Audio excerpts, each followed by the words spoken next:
Bismillahirrahmanirrahim. Raditu billahi robba wa bil islami dina wa bi Muhammadin nabiyya wa rasulah. Rabbi zidni ilma warzuqni fahma wa amalan sholiha. Oke. Sehat semuanya hari ini? Sehat. Oke, kita cek kehadiran ya. Siapa yang nggak hadir hari ini? Nasir. Kenapa sih Nasir?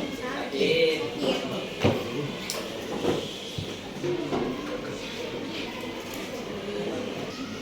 Oke. Nah, minggu kemarin kita sudah bahas mengenai materi elektrolisis. Nah, salah satu penerapan materi elektrolisis yaitu proses penyipuhan perhiasan emas. Nah, tapi bagaimana kita bisa mengetahui berapa banyak logam yang menempel selama proses ini berlangsung? Ya, untuk menjawab pertanyaan ini kita akan masuk ke materi hukum Faraday 1.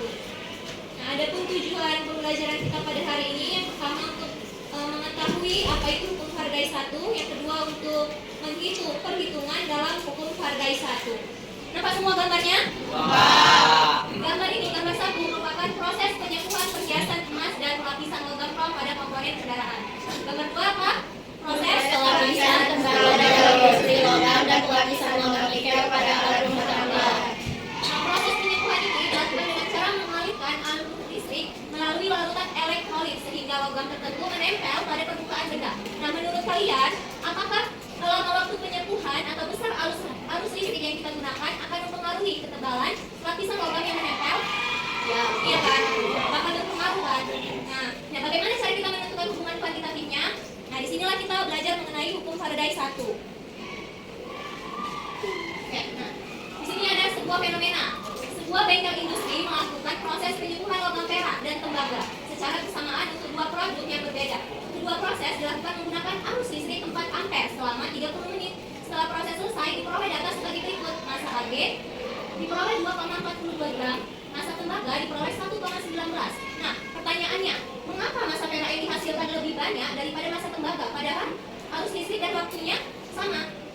Yang kedua, faktor apa yang menentukan banyaknya zat yang dihasilkan pada elektroda selama proses elektrolisis, dan bagaimana cara kita menghitung hubungan kuantitas antara arus listrik, waktu, dan juga jumlah zat yang terbentuk. Nah, di sini Bunda mau kalian membentuk kelompok. Di sini Bunda kita bagi menjadi 6 kelompok. Nanti kalian akan mendiskusikan mengenai hal ini.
Assalamualaikum warahmatullahi wabarakatuh. Waalaikumsalam warahmatullahi wabarakatuh. Halo teman-teman semuanya, kami dari kelompok 1. Saya Haidri Sarasibuan. Saya Syifa Saduri. Saya Raisa Widuri. Nah, di sini kami akan mempresentasikan jawaban yang telah kami diskusikan. Nah, jadi soal pertama itu ada mengapa massa perak yang dihasilkan lebih banyak daripada massa tembaga, padahal arus listrik dan waktu elektrolisisnya sama. Nah, jadi karena massa zat yang dipengaruhi oleh massa ekivalen atau M per N, perak memiliki massa molar lebih besar dan jumlah elektron yang dibutuhkan lebih sedikit dibandingkan tembaga. Waktu apa yang menentukan banyaknya zat yang dihasilkan pada elektroda selama proses elektrolisis? Nah, pertama ada arus listrik, yang kedua ada waktu, yang ketiga ada muatan, yang keempat diterima ada jenis ion yang terlibat dalam reaksi.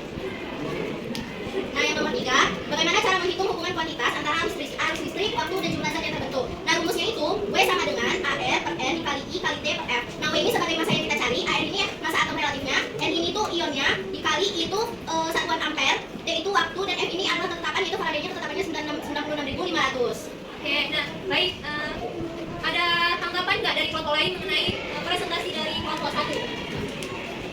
Setuju semuanya sama jawabannya ya? Baiklah, nah kita berikan tepuk tangan dulu kepada kelompok 1. Terima kasih atas perhatiannya teman-teman. Kami dari kelompok 1 mohon maaf apabila ada salah. Wassalamualaikum warahmatullahi wabarakatuh. Waalaikumsalam warahmatullahi wabarakatuh. Untuk kelompok lagi, untuk presentasi ke depan, siapa lagi?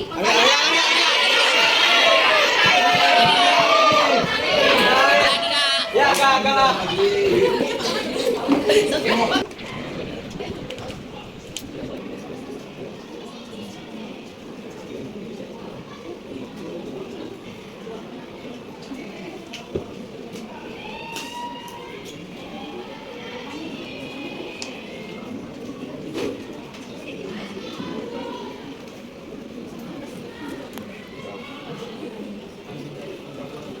Oke, baiklah kita lihat jawaban dari kelompok 2. Di mana diketahui I merupakan kuat arus. Berapa kuat arusnya? 2,5. T waktunya 1800 volt. ARNI-nya 58,7, muatannya 2, Faraday-nya 96.500. Nah, yang ditanya massa apa yang ditanya?